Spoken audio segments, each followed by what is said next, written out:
He couldn't care less. If it doesn't affect the money that's going into his pockets, he couldn't give a monkey's. I think he gave a perfectly reasonable explanation. Bing, they're all the bloody same. Listen, what do we really know about him? He could be an illegal immigrant. For all we know, he could have come over on some banana boat just to make his pile and do one back to where he came from. Oh, Ron, really? Bing! He could even be drawing the Social Security for all we know. I'm telling you, Enoch Powell was right all them years ago. One day they'll take over. Looks like they already have round here. Showing your true colours, eh, Ron? I didn't mean you, Mick. I meant that Packy Palmer and his mates. Still the usual racist tirading. Well, if that's what you want to call it, all I know is I am sick to death of it. Everywhere you look, they're moving in, taking over. So what do you want to do then? Put us back on a boat back to where we come from? Hey, you said it, mate. I never. You're unreal, you aren't you?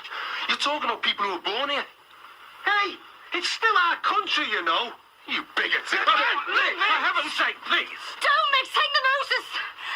Leave it, Mick. He's got a bad horse. If you ever say stuff like that in front of me again, and I'll have you. Mick, please. Hey, I've got a right to me say. Free speech and all that. You wouldn't have broken up if you heard what he said a minute ago. He's an out-and-out racist. He's not worth it. You all right? Yes. Don't know what's got into him these days. He's off his head. I'm sorry, Ron. You provoked him. I will take those milk chocolates after all. I was merely discussing my problems, that's all. He just took everything the wrong way. Chip on the shoulder, if you ask me. It seems you already have a big problem, Mr. Dixon, and a chip of your own. May I suggest you don't go looking for any more?